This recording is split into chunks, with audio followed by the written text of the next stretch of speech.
रात्रि क्लास चल रहा था।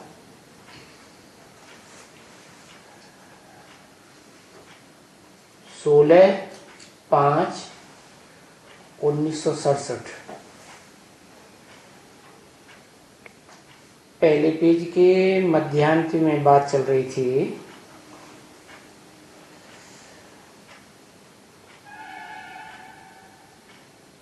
अच्छे से पुरुषार्थ करो, क्योंकि माया से हार बहुत खाते हो।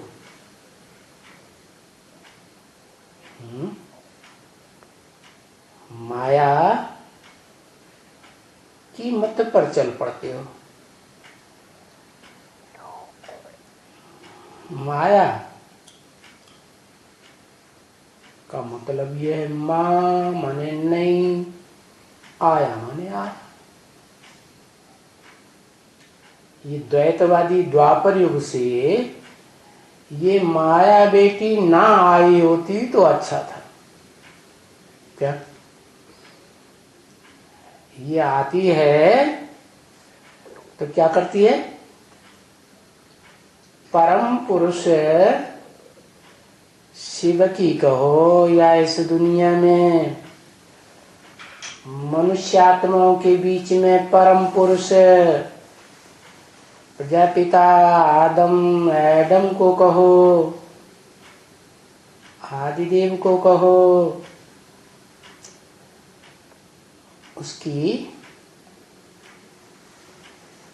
जो अपरा प्रकृति है,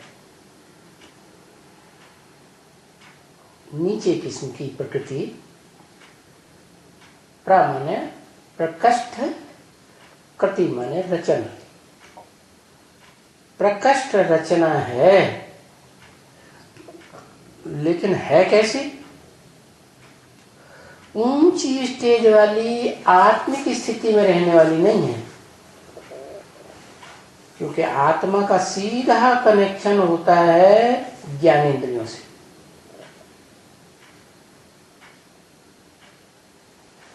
तो वो है परा प्रकृति, पराकाष्ठा वाली प्रकृति। प्रकृति का मतलब ही बता दिया, पहले भी बताया था। जैसे परिवार में पिता होता है तो उसकी पहली रचना कौन होती है? माता। तो आत्माओं के हिसाब से कहो परम पिता,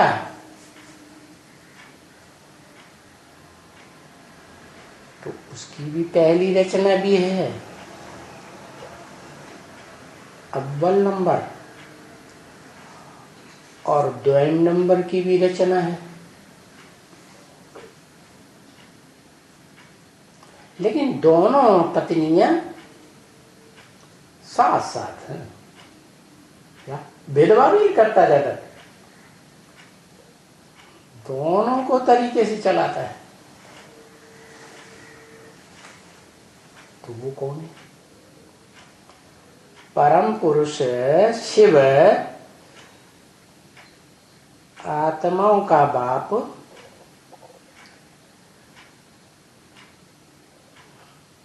आत्मा माने ही पुरुष।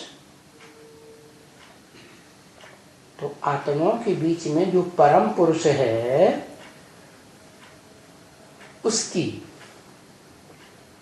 पहले नंबर की रचना कौन, दूसरे नंबर की रचना कौन, और दोनों ही इकट्ठी रहती हैं। क्या भेदभाव नहीं करता? तो वो बताओ वो कौन है?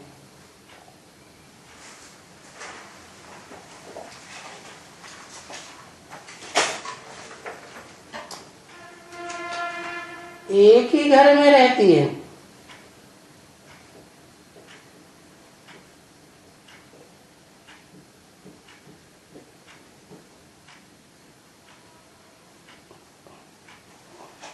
इसको कलम ही नहीं मिली बेचारे को।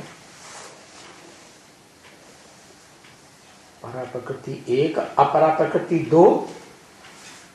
अरे घर कौन सा एक? मनुष्य सृष्टि का बाप कौन? जिसमें जिसकी गोद में दोनों पत्नियां,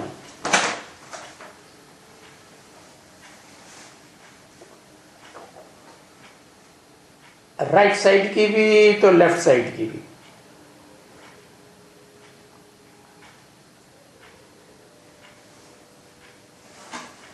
बताओ वो एक बाप कौन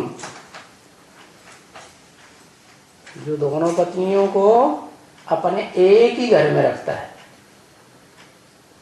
बताओ बताओ बताओ।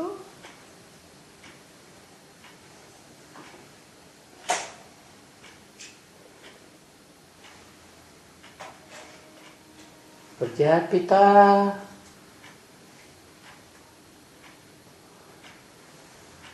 और मनुष्य सृष्टि का कौन बाप? वो बाप हुआ या पत्नी हुआ? और घर कौन सा? जिस घर में दोनों पत्नियां रहती हैं और पति भी साथ में रहता है।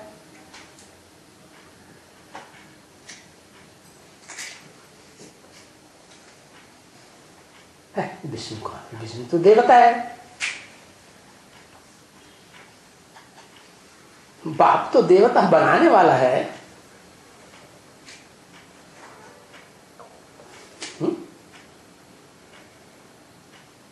नई सृष्टि बनती है तब उसको पालना करने वाला विष्णु होता है। और बाप तो सृष्टि रूपी परिवार बच्चे तैयार होने से पहले होता है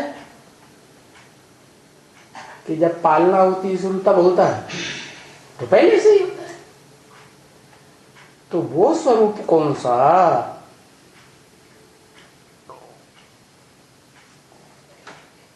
जिसमें दोनों माताएं भी हैं, प्रकृति रूपा, परा प्रकृति भी है, आत्मिक स्टेज में रहने वाली सार है परा प्रकृति का, और अपरा प्रकृति भी है, उसका भी सार है। त्रिमूर्ति में 3 मूर्तियां हो गई। अभी तक 2 ही माताएं थी। शिव तो निराकार है ही। शिवलिंग, उस शिवलिंग में 2 माताओं का रूप कौन है?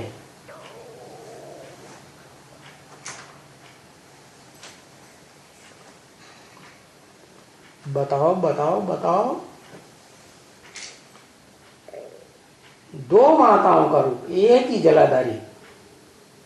जलाधारी कहाँ होती है? शिवलिंग में। शिवलिंग अलग होता है, जलाधारी अलग होती है। क्या कर रहा है गड़बड़?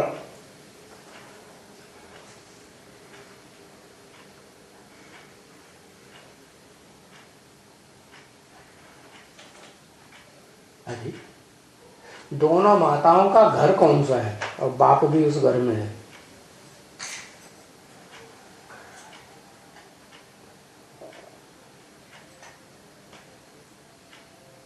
जल्दी जल्दी बताओ।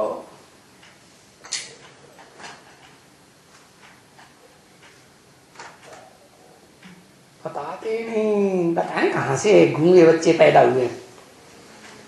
रुद्रमाला के मण के गूंगे होते हैं ना। लक्ष्मी और जगदम्बा ये तो माताएं का नाम है ना।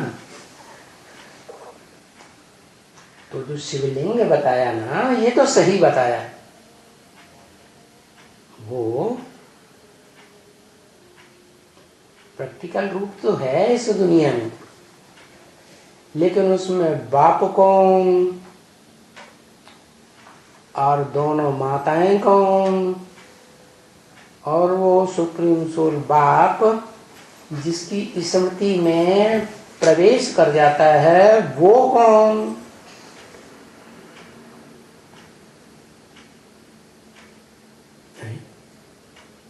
इस सृष्टि पे सुप्रीम सोल आता है ना, तो आते ही जिसमें प्रवेश करता है पुरुष तन में, आदम में, तो उसका नाम क्या देता है?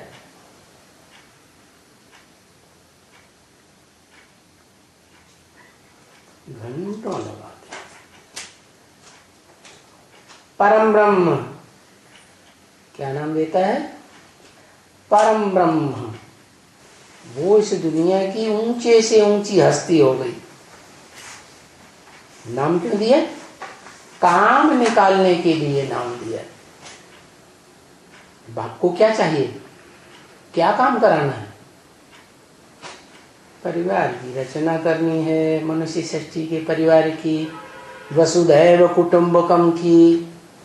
और जो परिवार रचा है उसके लिए सबसे पहले तो माता चाहिए। तो पहली माता तो हो गई आत्मिक स्थिति वाली, ज्योति बिंदु स्थिति वाली, जो आदि में भी ज्योति बिंदु रूप स्थिति में होती है, आत्मिक स्टेज में होती है, देवभान में नहीं आती है, और अंतिम जन्म में भी देवभान में नहीं आती है। उसको देवभान का रस चाहिए ही नहीं। कहते हो नहीं समझ आ रहा है? वो ही है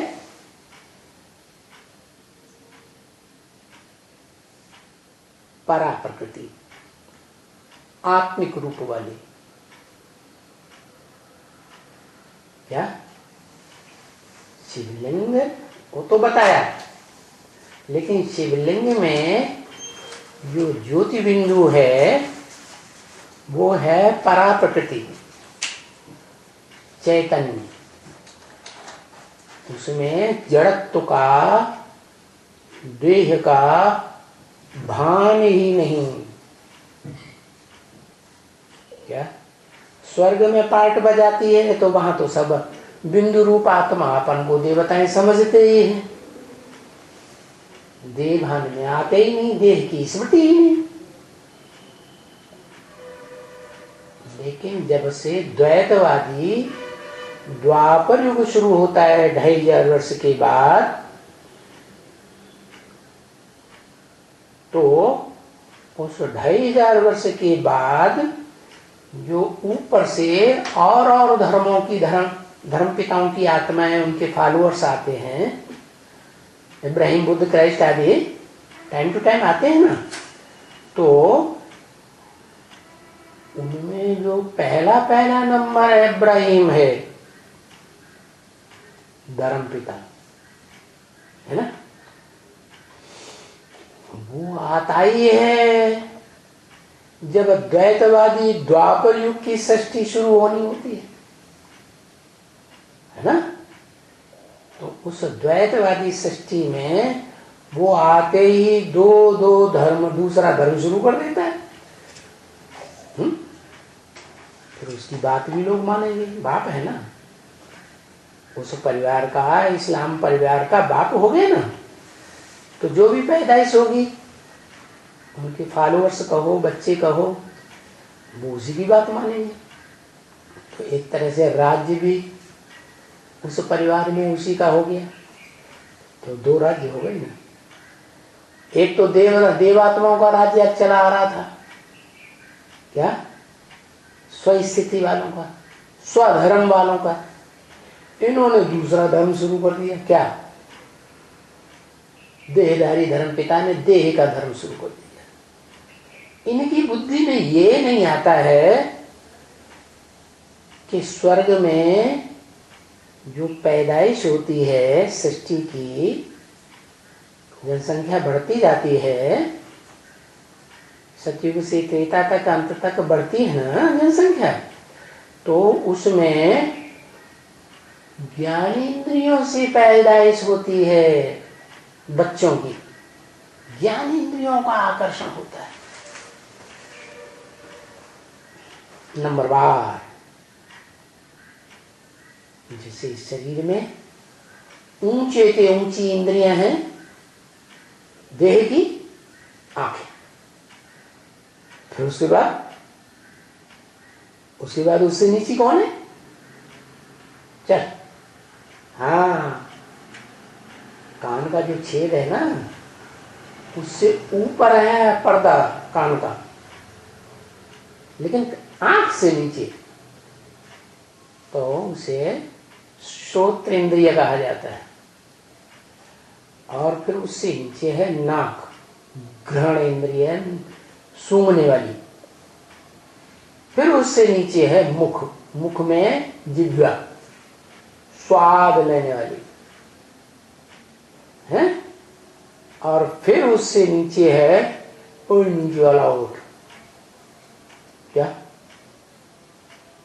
सृष्टि पैदा करते हैं ना, तो ज्ञानेंद्रियों में ये सबसे नीचा क्या करता है? स्पर्श करता है।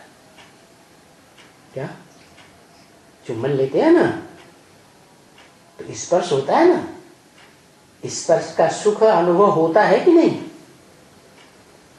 तो वो सुख से दैवी बच्चों की पैदाइश होती है। करते करते वो सुख भोगते भोगते ज्ञानेंद्रियों का एक स्थिति ऐसी आती है कि ज्ञानेंद्रियों का सुख का टाइम 2500 वर्ष का स्वस्थिति का टाइम खत्म हो जाता है। और इस सृष्टि में वो जो पहले बताया ब्राह्मण ज्योति, क्या पहला ब्राह्मण, सो पहला देवता, सो पहला क्षत्रिय, वही पहला दैत्य कर्म करने वाला दैत्य बन जाता है। अपने आप नहीं बनता, उसको कोई उकसाता है, क्या प्रेरित करता है। कौन प्रेरित करता है? वो ही अपरा प्रकृति। शिवलिंग है ना, तो शिवलिंग में परा प्रकृति तो है आत्म की स्टेज वाली बिंदु है ना, और अपरा प्रकृति है जो लिंग बड़ा दिखाते हैं ना। सोमनाथ मंदिर में पत्थर का बड़ा लिंग दिखाते थे, लाल लाल। लाल लाल क्यों? हर चीज पहले सात्विक होती है और बाद में तामसी बन जाती है। इस दुनिया की चीज की बात है। बाकी इस दुनिया से परे जो परम धाम है, आत्मलोक है, आत्माओं के बाप का घर है शिव का, वो तो एक ही जैसा रहता है, सदा सप्तधाम। उसमें कभी प्रकृति का प्रवेश ही नहीं होता। क्या? कौन सी प्रकृति? जो अपरा प्रकृति है, देह वहन वाली। 5 जड़ तत्व है, पृथ्वी जलवायु अग्नि आकाश, जिनसे ये देह बनती है, वो वहां प्रवेश नहीं कर सकते। क्या? उसका जो बीज रूप स्वरूप है, जहां से इस सृष्टि की शुरुआत होती है, वो बीज रूप स्वरूप इसी सृष्टि में देह से रह जाता है। और उसी को कहते हैं ब्रह्म। क्या क्या कहते हैं? ब्रह्म। कैसा ब्रह्म? जो देहभान की यादगार है। तो शिवलिंग में बिंदु तो है आत्मिक स्टेज की यादगार, समझ में आया? और जो लिंग बना हुआ है पत्थर का, वो इस देह कहो, पत्थर कहो, मिट्टी कहो, क्योंकि मिट्टी से ही पत्थर बनता है, उसकी यादगार। कोई कहे द्वापर में लाल पत्थर का लिंग क्यों बनाया था, अभी आजकल क्यों नहीं बनाते। जो द्वापर शुरू होता है तो जो क्रोध का स्वरूप है, जो काम विकार से उत्पन्न होता है, क्या कामेंद्रियां होती है ना, जब उनमें उत्तेजना आती है तो लाल रंग की हो जाती, खून उतर आता है उनमें, तो सात्विक खून। इसलिए जो द्वापर के आदि में जो यादगार लिंग बनाया वो लाल पत्थर का,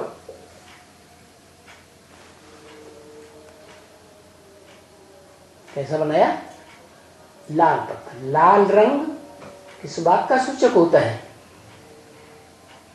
उत्तेजना आती है तो लाल लाल आंखें हो जाती है, क्या कामेंद्रियों में भी लालिमा आ जाती है। तो वो जो रूप है वो काम और क्रोध का सात्विक रूप है, ओरिजिनल रूप।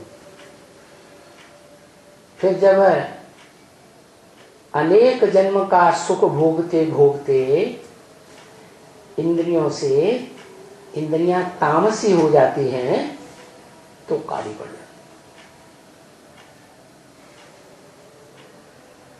जैसे कोई स्त्री होती है या पुरुष होता है तो बुढ़ा हो जाता है कि नहीं, तामसी स्टेज में बुढ़ा हो जाएगा तो उसकी उत्तेजना ही नहीं आएगी, खून ही नहीं आएगा, तो काला रहेगा कि लाल हो जाएगा, काला ही रहेगा।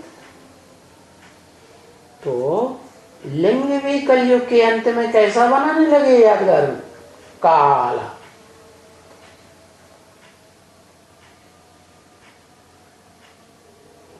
काला लिंग भी किसकी यादगार है,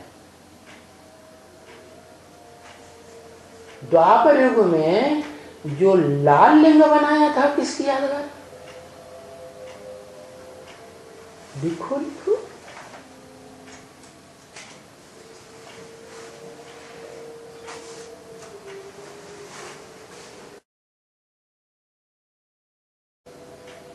लिंग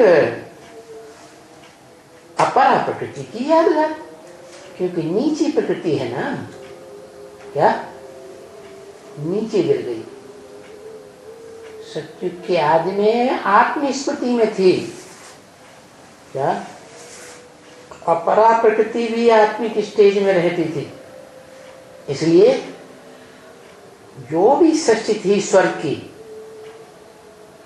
उसमें सारा काम, जैसे परिवार में मां सारा काम करती है कि नहीं है, ऐसे ही सारी सेवा करती थी। देव आत्माओं को, बच्चों को, जो भगवान के बच्चे हैं वास्तव में स्वर्ग में, उनको कोई काम करना नहीं पड़ता था। वो प्रकृति जैसे दासी थी। जैसे परिवार में दो माताएं विशेष मानी जाती है आज की दुनिया में। एक तो जन्म देने वाली माता, जैसे रानी महारानी होती है, जन्म देती है बच्चे को, फिर उस बच्चे को संभालती कौन है, दाई माँ संभालती है ना, और उसका काम ही होता है सेवा का करना, क्या सेवाधारी होती है। तो सात्विक रूप में वो अपरा प्रकृति स्वर्ग में जो देव आत्मा रूपी भगवान के बच्चे थे उनकी पालना करते थे। वो ही प्रकृति ज्ञान इंद्रियों का सुख भोगते भोगते आत्मिक स्टेज से नीचे उतर करके त्रेता के अंत में द्वैतवादी द्वापर युग शुरू हुआ, इब्राहिम वाली आत्मा आई, द्वैतवाद शुरू किया, वही प्रकृति माता है ना। तो इब्राहिम जिस मनुष्य तन में प्रवेश करता है, वो मनुष्य तन माता बन गई। क्या क्या बन गई? इस्लाम धर्म की माता बन जाती है। और कैसे बन जाती है? वो सतयुग के आदि में दूसरी पीढ़ी में वही आत्मा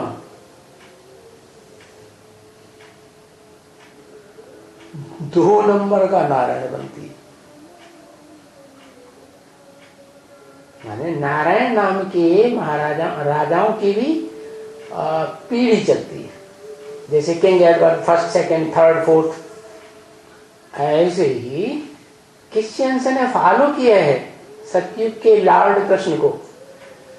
तो उसके लॉर्ड कृष्ण के बाद जो पीढ़ी आती है वो पीढ़ी है सेकंड, 2 नंबर के नारायण का। 2 नंबर तो अच्छा नहीं माना जाता, ठीक है ना, 2 नंबर का माल है।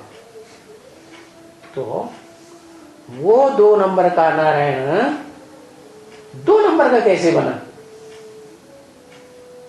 है?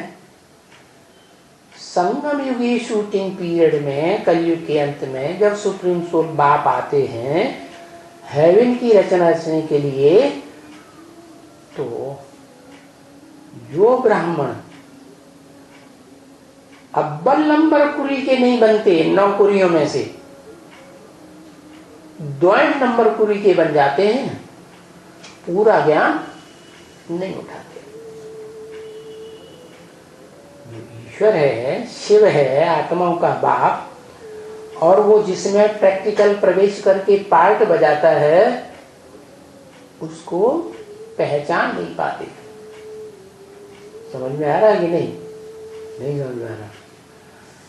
तो नहीं पहचान पाते हैं, या इंटरेस्टेड नहीं है, या कुछ ऐसे समझें कि वो द्वैतवादी धर्मों में उन्होंने ऐसा पार्ट बजाया है, ऐसे स्वभाव संस्कार धारण किए हैं, जो स्वभाव संस्कार वो विचार के उनसे छूटते नहीं। और विचार की शुरुआत होती है कामेंद्रियों से। तो वही आत्मा है जो राजा है सतयुग की दूसरी सीढ़ी का नारायण। वही द्वैतवादी द्वापर युग में इब्राहिम का आधार माने माता बन जाती है। जैसे क्राइस्ट आया, धर्मपिता है, वो जिसमें प्रवेश करता है, क्या सृष्टि रचने के लिए पुरुष को मां में प्रवेश करना पड़ता है। तो ऐसे ही वो क्राइस्ट वाली सोल जिसमें प्रवेश करती है वो ही जीसस कहा जाता है ना। कहते हैं जीसस को दुख होता है क्योंकि उसको अपनी देह होती है पूर्व जन्म से। क्राइस्ट वाली आत्मा जब चाहे प्रवेश कर ले, सत्य प्रधान है ना, सत्य धाम से उतरी हुई है ना, सोल वर्ल्ड से आई हुई, तो उसको तो कोई दुख हो ही नहीं सकता पहले जन्म। तो ऐसे ही इब्राहिम वाली आत्मा जब उतरती है सृष्टि रूपी रंगमंच पर, तो जो सतयुग का सेकंड नारायण दूसरी पीढ़ी का था, संगम युग में जिसने ज्ञान कम उठाया, ज्ञान की ओर उतना ध्यान नहीं दिया, क्या देह के ऊपर खूब ध्यान दिया। ब्रह्मा के बच्चे बनते हैं ना, तो जिस ब्रह्मा के मुख से वेदवाणी निकली, संसार में फैली, तो वो वेदवाणी को नहीं सुनती ध्यान से आत्मा, दोनों ही, नारायणी भी बनने वाली क्या करती है? ज्ञान को ध्यान से नहीं सुनती। मुख से निकला हुआ जो ज्ञान है ब्रह्मा मुख से, वो सुने तो मुखवंशावली ब्राह्मण सूर्यवंशी बन जाए, वो तो नहीं बनती। तो क्या करती? गोद का मजा बहुत लेती है, ब्रह्मा की गोद में खूब खेलती है। और देवान बढ़ेगा कि घटेगा? है बढ़ेगा। तो देहभान खूब बढ़ता है और शूटिंग देहभान की हो जाती है, रिहर्सल हो गई। तो वही आत्मा फिर 2 नंबर का नारायण बनती है, देहभान उसमें बढ़ जाता है, आत्मिक स्थिति चौथाई कला कम हो गई। और वही आत्मा कम ज्ञान लेने के कारण, आत्मिक स्थिति में संपूर्ण न टिकने के कारण, क्योंकि आत्मा के बाप परमात्मा परमपिता का कोई ज्यादा समझ नहीं आती है उसे, ज्ञान कम होने की वजह से। तो त्रेता के अंत तक आते आते वही आत्मा जो ब्रह्मा की बेटी थी, क्या ब्रह्मा के मुख से निकली वाणी पर ध्यान नहीं दिया। किस बात पे ध्यान दिया? देह के जो अंग होते हैं ना, उन अंगों में ध्यान ज्यादा गया। तो कैसी बेटी हुई? मायावी बेटी हुई या बाप की सच्ची बेटी हुई? है माया का प्रभाव हो गया उस आत्मा के अंदर। वो माया का भाव ना आया होता तो उसको माया बेटी नहीं कहा जाता। और वो द्वापर के आदि में जब जन्म लेते लेते आती है तो इब्राहिम का आधार बनती है।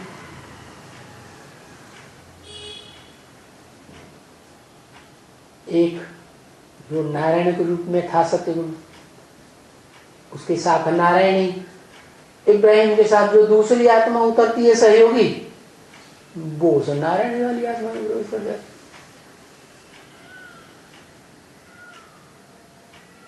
तो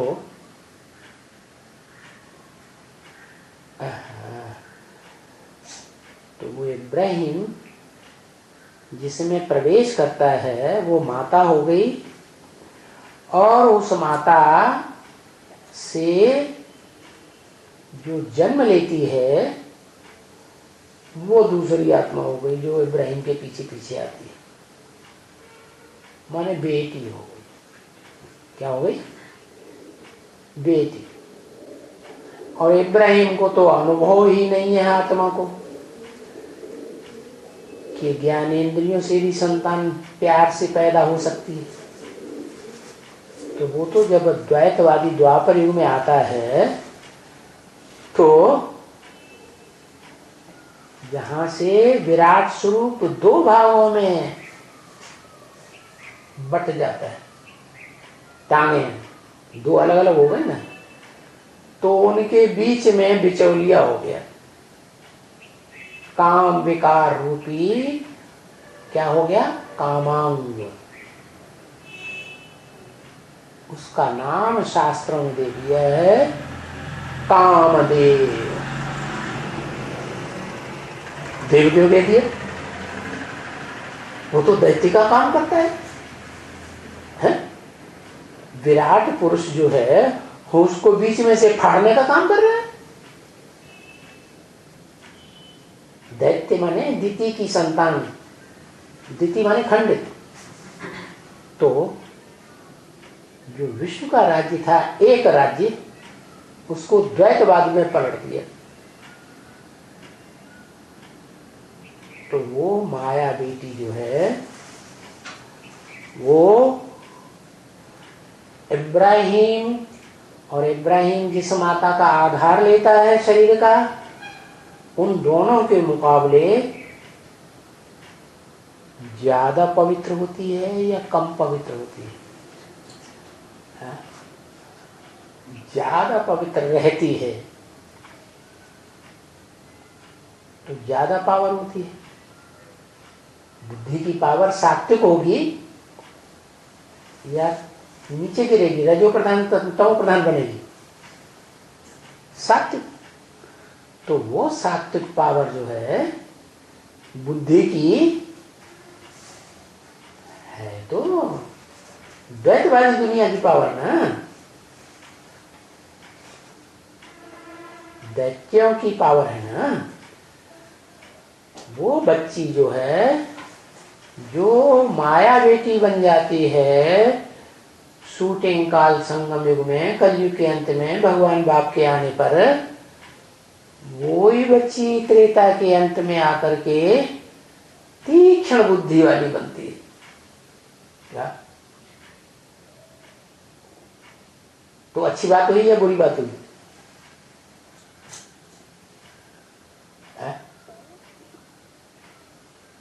तीक्ष्ण बुद्धि होना, तीखी बुद्धि होना अच्छी बात है या खराब बात है? हैं?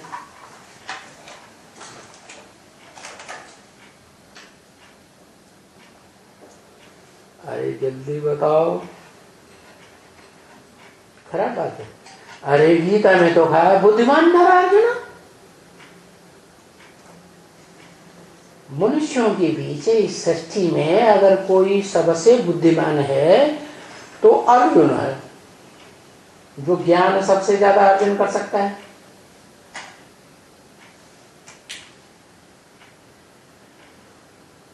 फाउंडेशन तो संगम युग से पड़ता है कि सतयुग से पड़ता है?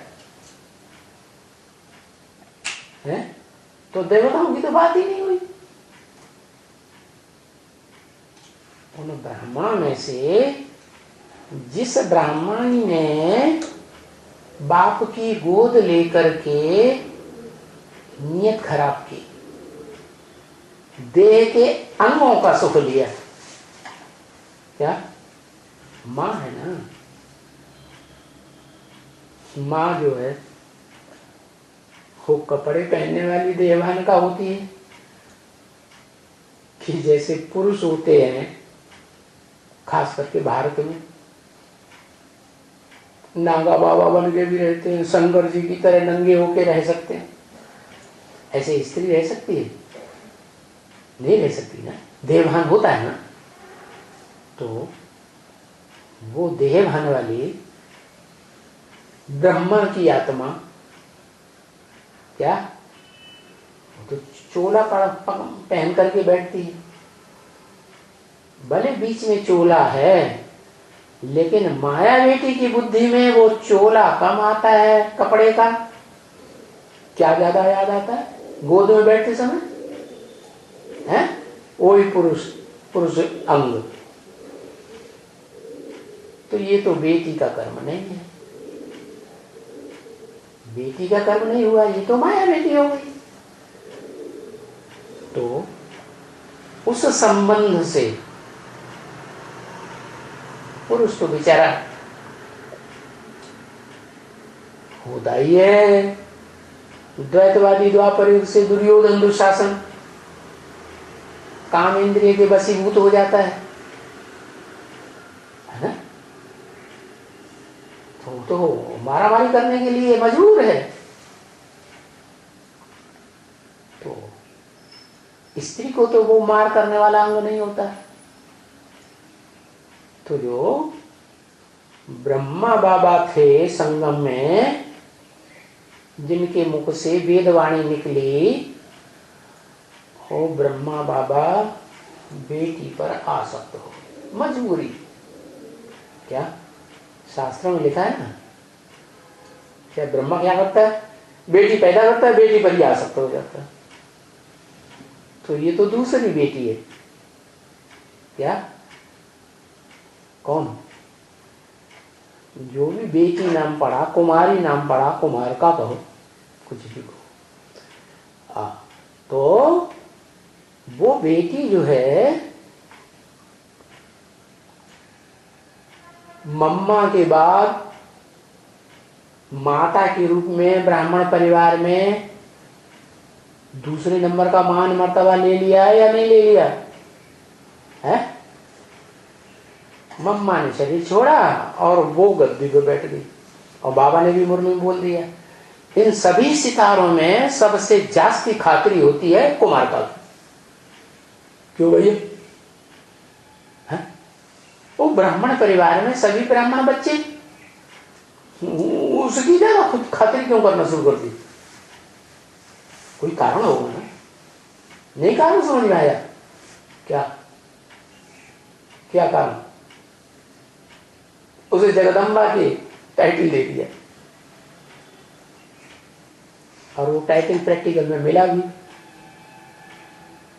अमेरिका गई तो वहां जगदम्बा का टाइटल लेके आ गई। क्या? मम्मा की जैसे ओम राधे मम्मा की एक तरह से सौतन बन गई। ऐसे नहीं कि ओम राधे मम्मा ने शरीर छोड़ दिया तो वो आत्मा ही खत्म हो गई। वो आत्मा ने सूक्ष्म शरीर धारण कर लिया है। जैसे ब्रह्मा बाबा ने जब शरीर छोड़ा तो कौन सा शरीर धारण किया? सूक्ष्म शरीर।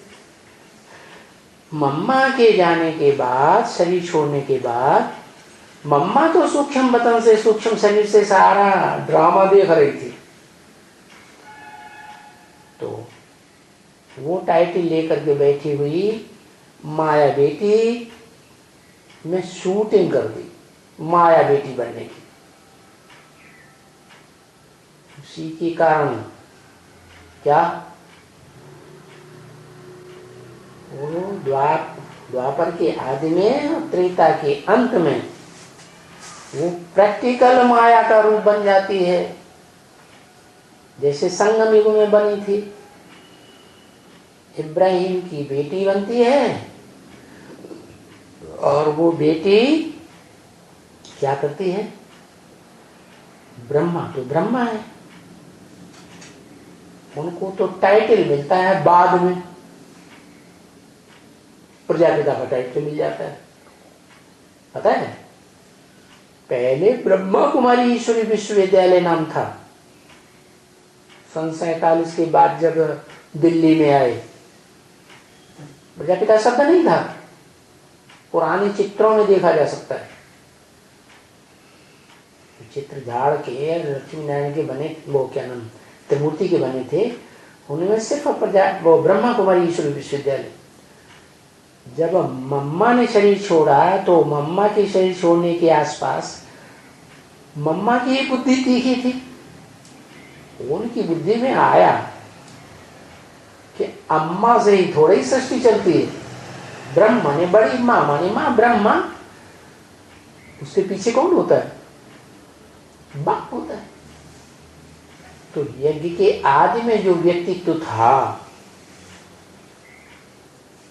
भागीदार के रूप में था, जिसने साक्षात्कारों का, ब्रह्मा बाबा दादा लेखराज का क्लैरिफिकेशन दिया था, वास्तव में वो ही प्रजापिता था।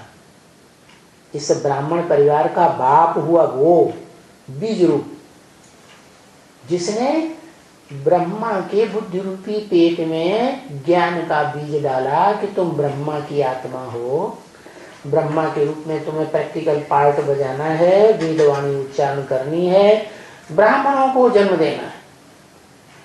भले एक कुरी के ब्राह्मण नहीं, 9 धर्म है तो 9 धर्मों के जो आधार मूर्त ब्राह्मण हैं वो भी 9 कुरियों के होते हैं।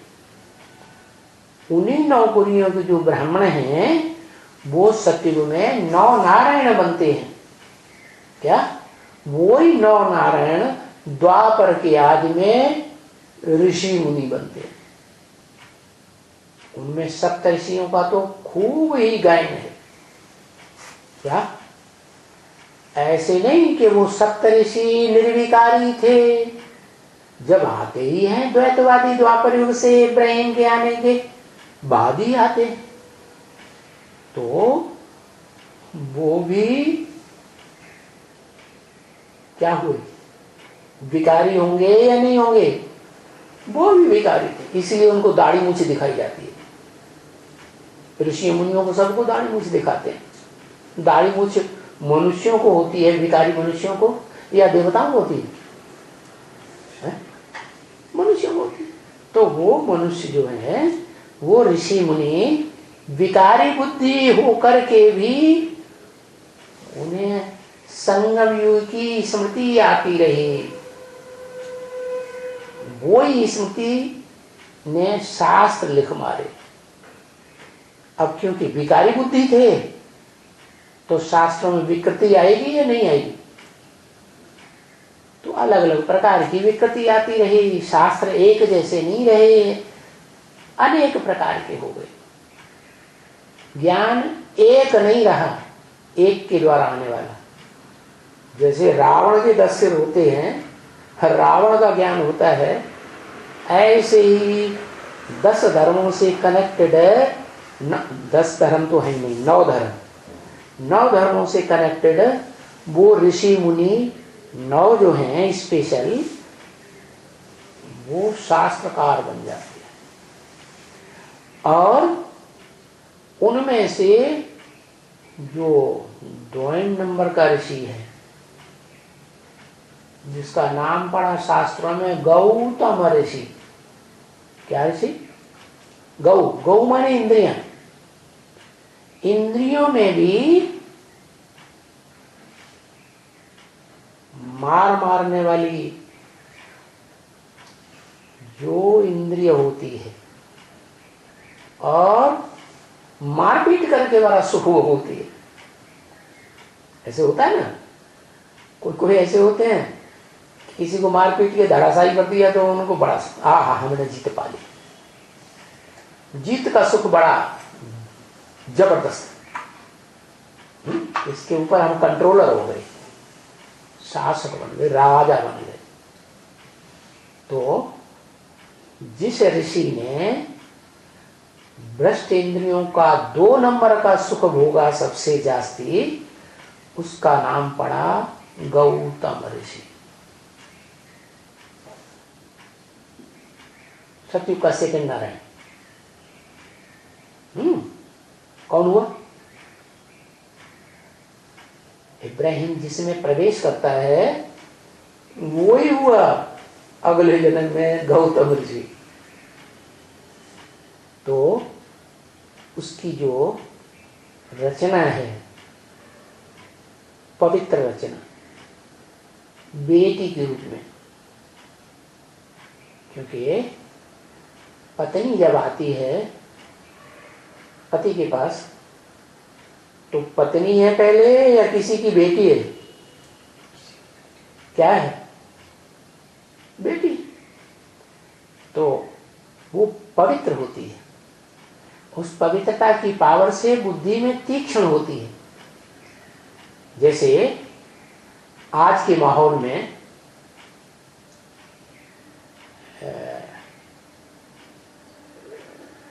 कलयुग के अंत में कलंकीधर की प्रत्यक्षता होती है भगवान की, तो कलंक लगते हैं कि नहीं?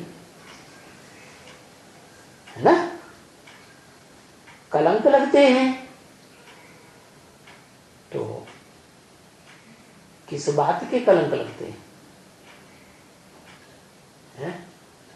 कामेंद्रिय से भ्रष्ट आचरण करने के कलंक लगते हैं। कहाँ भगवान और कहाँ ऐसी शैतानियत की बातें करते। भगवान का जो प्रैक्टिकल मूर्तिमान रूप है शंकर, वो तो अमोघ वीर्य कहा जाता है। जो है ही अमोघ वीर्य, तो उसको उस कामेंद्रिय से मारामारी करने की क्या दरकार? जोश में आके मारामारी करते हैं तो डिस्चार्ज हो जाते हैं, शक्ति क्षीण हो जाती। वो तो है ही अमोघ वीर्य, उसकी तो शक्ति क्षीण होने का सवाल ही पैदा नहीं होता। भले उसी स्वरूप के 84 अवतार और 10 अवतार गाय दिए। विकारी बुद्धि ऋषि मुनियों ने जो शास्त्र बनाए उन्होंने। वास्तव में भगवान का मूर्तिमान साकार स्वरूप एक होगा, गॉड इज वन होगा, या अनेक होंगे? एक। और गॉड इज ट्रुथ, क्या तो सच्चाई होता है।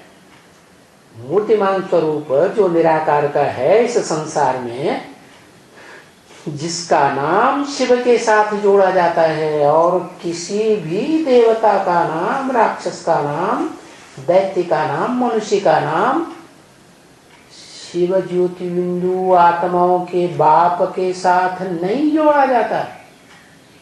और पहले जोड़ा जाता है कि बाद में? कब जोड़ा जाता है? बाद में जोड़ा जाता है। मैंने बाप पहले और बच्चा बाद में।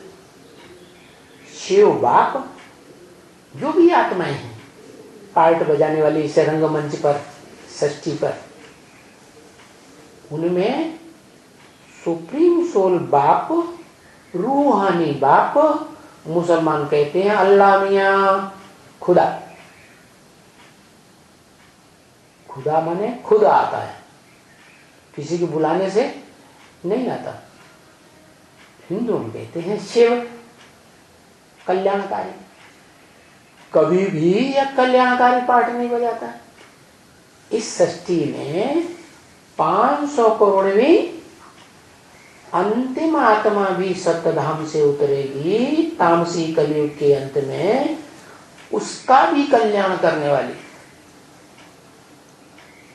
किसी का कल्याण करने वाली आत्मा नहीं, तो उसका नाम ही है काम के आधार पर क्या? अरे राम, बताओ क्या हुआ?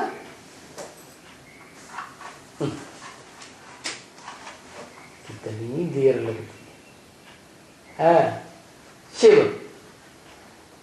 तो वो शिव जो है supreme soul, heavenly God father, इस सृष्टि पर आता है और इस सृष्टि को हेवन बनाता है, जन्नत बनाता है। किसको निमित्त बनाता है? जो उसका आत्माओं के रूप में, मनुष्य आत्माओं के बीच में बड़ा बच्चा है, आदम। अंग्रेज लोग कहते हैं एडम। हिंदुओं में कहा जाता है आदिदेव शंकर, है ना? जिस शंकर का नाम शिव के साथ जोड़ा जाता है ना? जैसे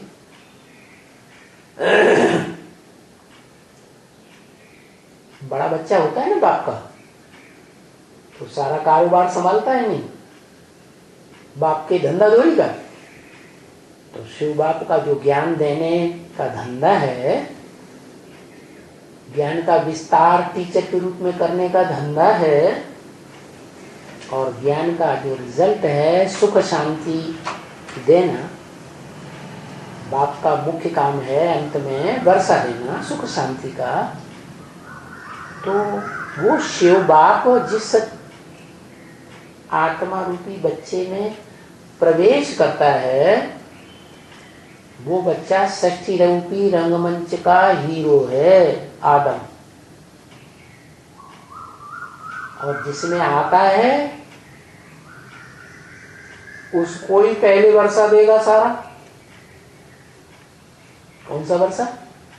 उसके पास कौन सा वर्षा है? धन संपत्ति का नहीं, स्थूल धन संपत्ति का वर्षा नहीं है, ज्ञान धन संपत्ति का, वो भी अकूट ध्यान ज्ञान धन संपत्ति। तो अकूट ज्ञान धन संपत्ति का वर्षा तीसरे नेत्र शिव नेत्र के रूप में मूर्तिमान शंकर में प्रवेश करके देता है। और फिर वो मूर्तिमान शंकर के द्वारा सारी दुनिया की मनुष्य आत्माओं को ज्ञान मिलता है। कब? जबकि वो मनुष्य आत्माएं नंबरवार ब्राह्मण बनती हैं, ब्रह्मा की औलाद, और ब्रह्म वाक्यों के आधार पर उस मूर्तिमान शंकर को पहचानती है। क्या?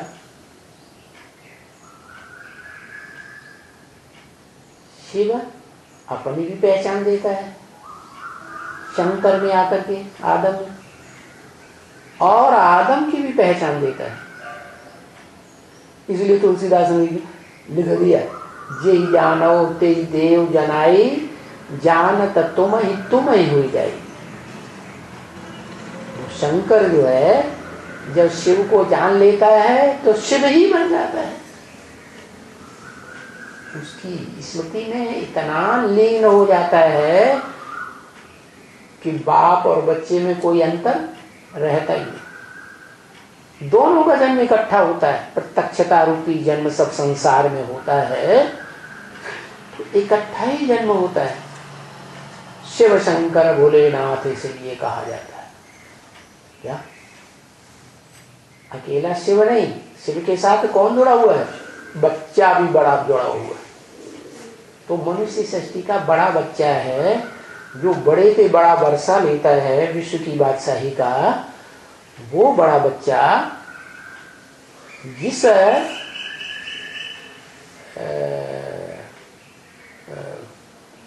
बाप का काम करता है, उस काम के आधार पर शिव बाप जिसमें प्रवेश करते हैं उसका नाम देते हैं ब्रह्मा। पहला ब्रह्मा है इसलिए परम ब्रह्म नाम हुआ। वो ही परम ब्रह्म गाया गया है शास्त्रों में। क्या? गुरु ब्रह्मा गुरु विष्णु गुरुदेवो महेश्वर, गुरु साक्षात परम ब्रह्म तस्मै श्री गुरुवे नमः। वो माता का रूप जो है ना, वो माता गुरु सारी सृष्टि की पालना करने वाली, जन्म देने वाली माता है। पिता तो गुप्त होता है, गुप्त पार्ट बजाता है तब पिता बनता है।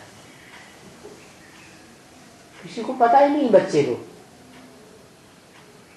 तो वो जैसे शिव पार्ट बजाता है, शिव को फॉलो करने वाला बच्चा शंकर या आदम भी वैसा ही पार्ट बजाता है। क्या? अपने आप सभी कुछ करके अपने आप छुपाए है, वास्तव में करनहार भी करावनहार भी। क्या? सब कुछ अपने आप करता है।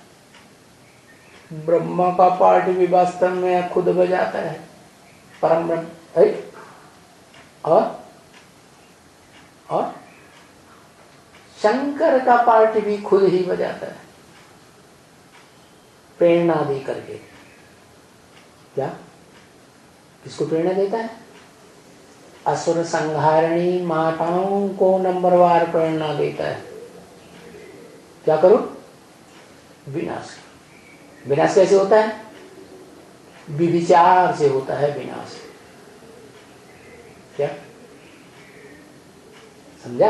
विविचार माने अनेकों को याद किया तो विविचारी याद हुई, अनेकों से दृष्टि मिलाई तो विविचारी दृष्टि हुई, अनेकों की बातें सुनी तो विविचारी का अनुभव। माना एक के अलावा दूसरे से सुना, दूसरे को देखा तो विविचारी हो।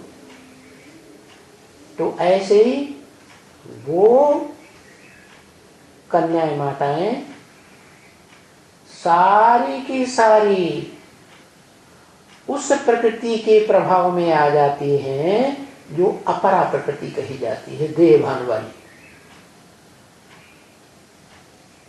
इसलिए वो सब उसकी भुजाएं हो, जो तामसी महाकाली कही जाती है। देवियों की पूजा होती है ना देवियों, तो सबसे बाद में किसकी पूजा होती है? महाकाली। सबसे पहले पूजा होती है महागौरी, लक्ष्मी की। तो महाकाली को ढेर भुजाएं दिखाते हैं, कम दिखाते हैं? ढेर भुजाएं दिखाते हैं। तो सारी मनुष्य सृष्टि में जो भी हैं सारे उसकी भुजाएं माने सहयोगी बन जाते हैं।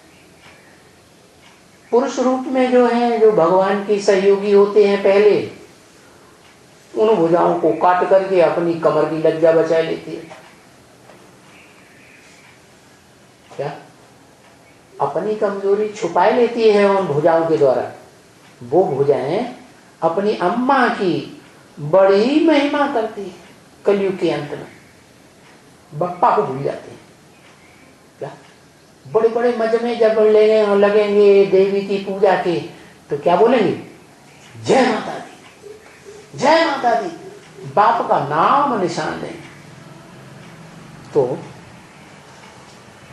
ऐसे होता है। वो प्रकृति जो है, वो ही प्रकृति सत्युग में दासी बन जाती है, देह की सेवा करने वाली। प्रकृति के जो 5 तत्व हैं, पृथ्वी जल वायु अग्नि आकाश, उनके द्वारा ऐसी सेवा करती है कि देवात्माओं को कुछ भी काम करने की दरकार नहीं रहती। कोई मेहनत नहीं, क्या कोई कर्म नहीं। जैसे ही द्वापर युग शुरू होता है, इब्राहिम आता है, वो कर्मेंद्रियां शुरू हो जाती हैं उनके द्वारा। उनकी बुद्धि में तो है ही नहीं कि ज्ञान इंद्रियों से भी संतान पैदा होती है, सृष्टि चलती है। इसलिए वो काम इंद्रिय से मारा मारी का काम शुरू करते हैं। और उसमें जो इब्राहिम की बेटी है रचना, दूसरी रचना, बहुत तीक्ष्ण बुद्धि है, तो क्या करती है? जो अम्मा की भी अम्मा है, क्या माया बेटी की भी अम्मा है, दादी अम्मा। परिवार में ज्यादा मान्यता किसकी होती है? दादी अम्मा की कि अम्मा की? ज्यादा मान मर्तबा किसको देते हैं? दादी अम्मा। तो दादी अम्मा जो है वो है प्रकृति या परा प्रकृति। उसको हाथ में ला लेती, अपनी मुट्ठी में कर लेती। हाथ मिलाने का मतलब ये नहीं है कि उसके स्वभाव संस्कारों के अनुसार एक होकर के चले, बाप की ही बनकर के चले, नहीं। उसे अपने कर्मेंद्रियों के विचार में हिलगा लेती है। तो प्रकृति जो है वो अधीन हो गई किसके? माया बेटी। तो इसलिए बताया ये जो परमत है कही जाती है, माया की मत है। माने माया पर प्रकृति को, जो पर है, देह पर है ना, कि आत्मा पर है? देह पर है। तो वो देह रूपिणी प्रकृति को अपनी मुट्ठी में कर लेती है, अपने कंट्रोल में चला लेती है। तो उसे परमत कहो या माया की मत कहो, उस मत पर तुम बच्चे चलते हो तो क्या होता है? तुम्हारी शक्ति छीन होती, हार खा जाते हो। किससे? माया से हार खा जाते हो। तो परमाने ही हो गया माया। परमाने प्रकृति नहीं, पहले प्रकृति की जो बुद्धि को घुमा दे, प्रकृति को अपने कंट्रोल में चला ले, वो ही माया। माया की मत पर न चलो, क्योंकि परमत है। क्या प्रकृति को अपने कंट्रोल में कर लिया? प्रकृति सबसे जास्ती पावरफुल है इस दुनिया में। जब वो प्रकृति, अपरा प्रकृति तामसी रूप धारण करती है तो सारी दुनिया वो अपने कंट्रोल में कर लेती है। जो सिख लोग गाते हैं, राज करेगा खालसा, माना खालिस रूप में, अव्यभिचारी रूप में, जो एक ही देह को याद करती है, देहधारी को, वो है अपरा प्रकृति। आत्मा को नहीं पहचान पाती कि इस देहधारी मूर्तिमान शंकर में कौन सी आत्मा विशेष कार्य कर रही है। इसके शरीर रूपी रथ में साक्षात भगवान कार्य कर रहा है, उसको नहीं पहचानती। किसको पहचानती है? किसको पहचानती है? अरे उसी देहधारी को, गोरे चिट्ठे उसी देहधारी को, जिसको ओम मंडली की जब स्थापना हुई थी तो आदम को छोड़ करके किसके ऊपर आसक्त हो गई है? दादा लेखराज गोरा चिट्ठा लंबा चौड़े के ऊपर आकृष्ट हो गई। तो देह को प्रेफरेंस दिया या आत्मा को प्रेफरेंस दिया, जो अंतिम जन्म में भी आत्मिक रूप धारण करके रहती है, विष्णु रूप, नो विष एट ऑल।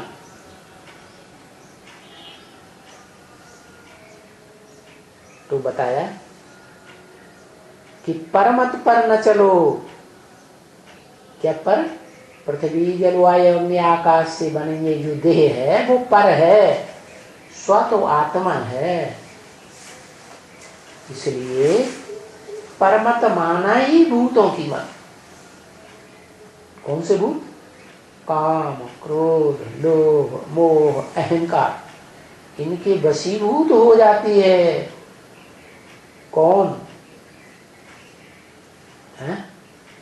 वो पृथ्वी जल वायु अग्नि आकाश, 5 भूतों से बनी हुई जो प्रकृति है, वो पंचभूत वाली प्रकृति नहीं, 5 भूत जड़ भूतों से, माने 5 तत्वों से बनी हुई जो प्रकृति है वो विकारों के अधीन हो जाती है, काम क्रोध लोभ मोह अहंकार के अधीन।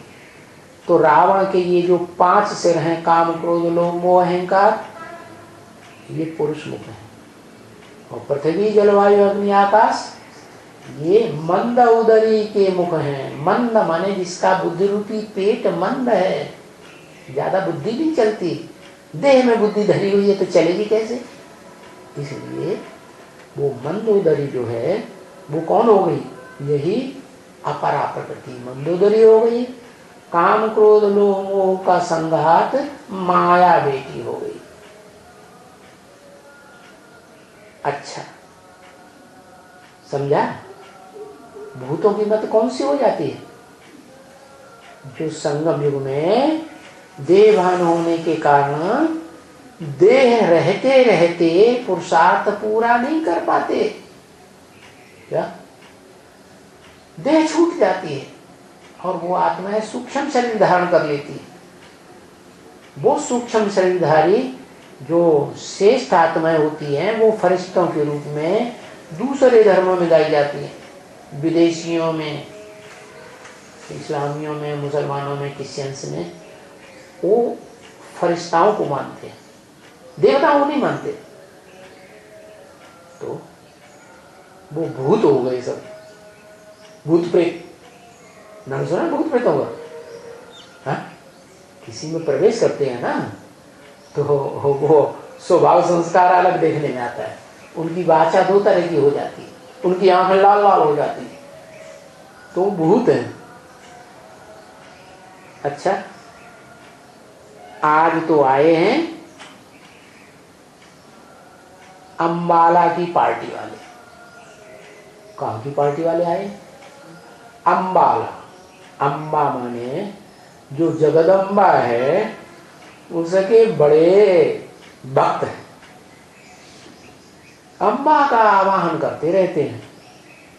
किसका आवाहन करते हैं? अम्बा। अम्बा माने जगदम्बा, सारे जगत की अम्बा। 1-2 की अम्बा नहीं, 500 करोड़ को अपने बुद्धि रूपी पेट के बच्चे बनाए। सारे बच्चे उसकी बुद्धि के अनुसार चलते हैं कि नहीं? तो वो अंबाला पार्टी आई है। ओम शांति।